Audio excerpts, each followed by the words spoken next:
Greetings, Otaku Faithful. Thank you for joining me again this week. Once again, it's Larry Williams, OAW Commander-in-Chief, and I'm here to bring you yet again another music album review segment right here on Otaku Assemble!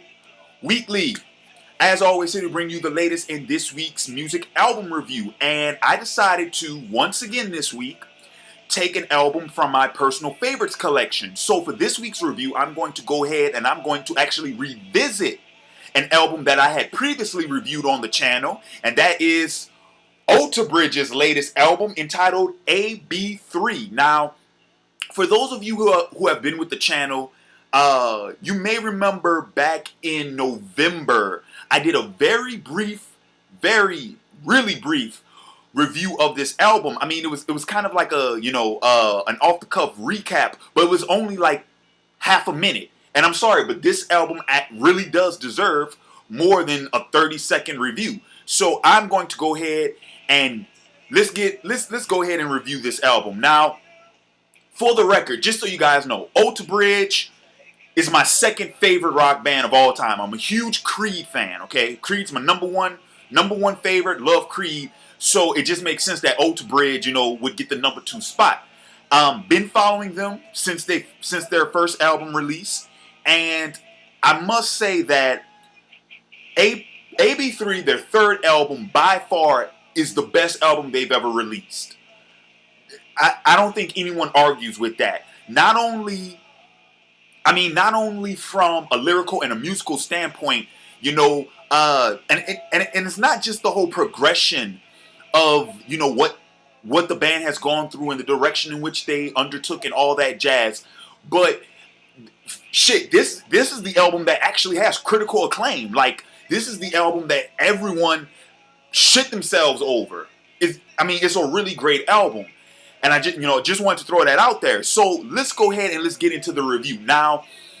Personnel wise, it's kind of funny. This, like I said, this is one of my favorite bands of all time, so I can actually do the personnel without no reference, okay? You got Miles Kennedy, lead vocals, okay? You got Mark Tremonti, lead guitarist. He also does rhythm guitar, some bass, and he does backing vocals. For the record, Mark Tremonti, my favorite guitarist of all time. You got Brian Marshall, bass guitar, and you got Scott Phillips on drums and percussion. Now, let's get into... Now I'm actually going to go ahead and I'm going to reference the Wikia page because I want to get into the background, the composition, and the lyrical content for this album. Now, this album by far is the darkest Bridge album that they've ever done. This is the lyrics, the themes of this album are much darker than the previous two. And to go ahead and quote Miles Kennedy for what I'm talking about. Now, Miles Kennedy said that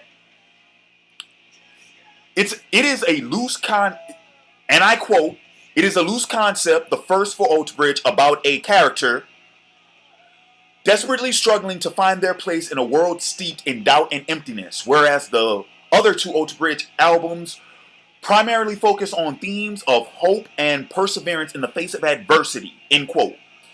But Kennedy also said, and I quote, that the album touches on the thoughts and emotions of someone who has come to question everything that was once regarded as an absolute truth. And that is about the realization that everything you once believed in might not exist, end quote. And I couldn't agree with that. I couldn't really agree with that anymore. I mean,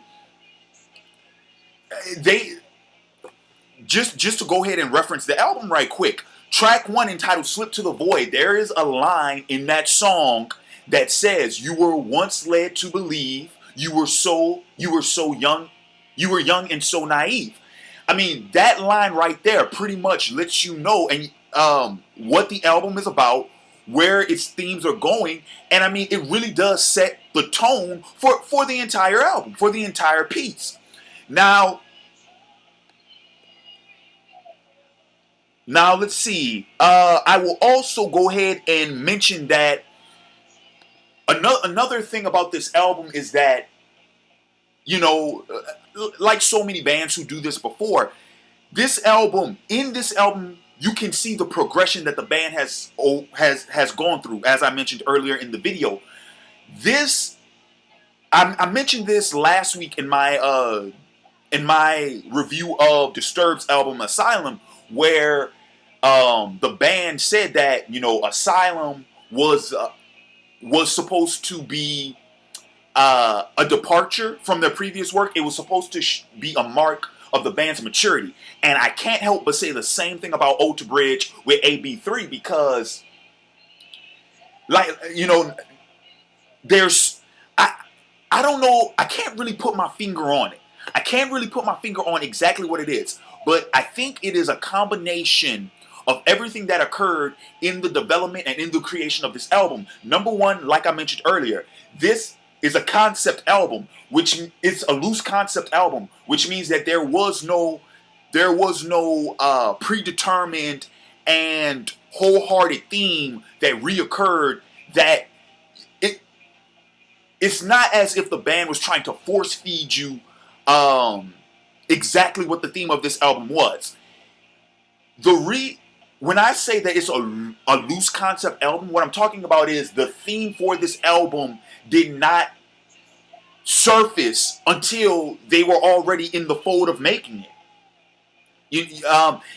Honestly, it's as if these guys just showed up one day and they just started making music. And in the process of making music, that's when they started to put the pieces together.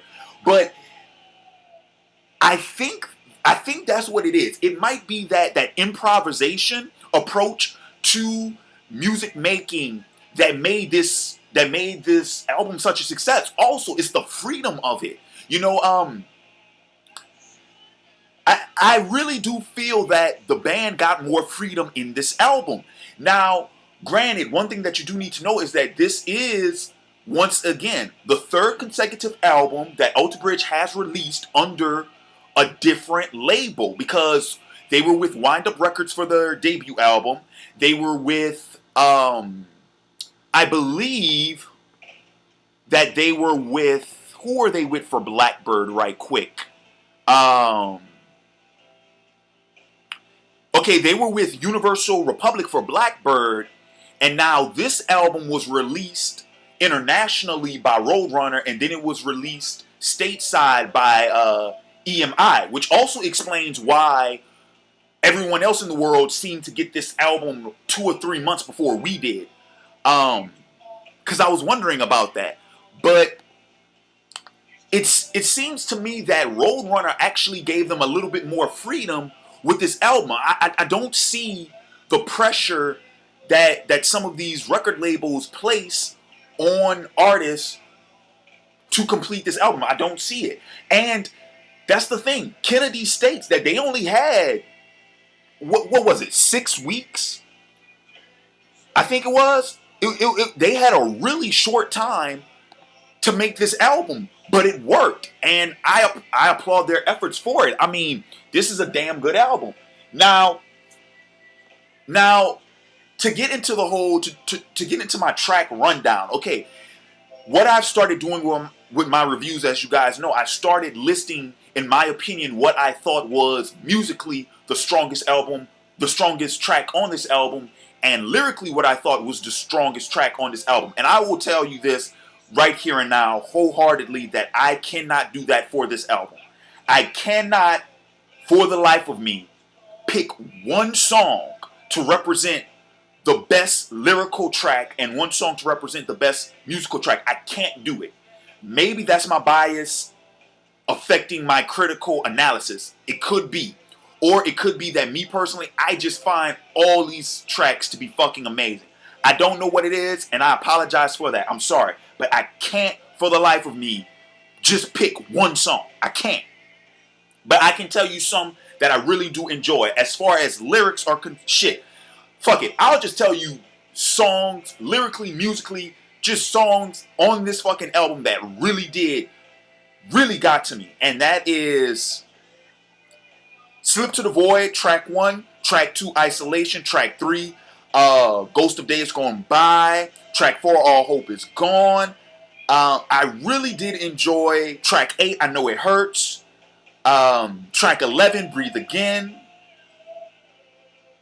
Track 13, Life Must Go On. And of course, track 14, Words Darker Than Their Wings, which I think might be the next single from this album. But one track that I skipped in particular, and I skipped it because it's my all-time fucking favorite.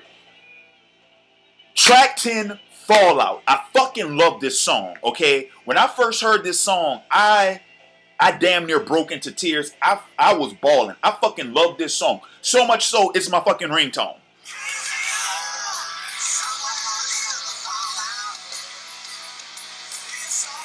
Fucking love this song. Oh, I love this fucking song. But, so with that said, I'm going to go ahead because I don't want to make this review too long. I'm actually trying to break the habit of the ridiculously long videos. But I'm going to go ahead and I'm going to give my rating for this album. I give, out of 5 stars, I give this a 5 out of 5. Now, like I said, it could, you could argue that, well, maybe my bias is, it's playing a role. But with that said, definitely, even if you are not a fan of this band or their music, this is them at their best. This is definitively their best album. So if you haven't given this band a try, I highly recommend that you do so. However, with that said though, as far as a personal recommendation, I think that I think that this album has the ability to gain many fans. I wholeheartedly believe that. But also, I think that as a listener, you will gain a much deeper appreciation for this album if you pick up the previous 2. Now, that kind of is, that's a, that's kind of a tall order. I do understand that. But honestly, if you were to pick up their previous 2 albums, listen to those, and then listen to this one, take a day off, come back, and then listen to the third one again, you will see what I'm talking about. This album is fucking amazing. 5 stars. I highly recommend it. And like I said, this is in my personal favorite collection. I've lost count how many times I've listened to this fucking album. So with that said, I'm going to go ahead and I'm going to wrap up this review.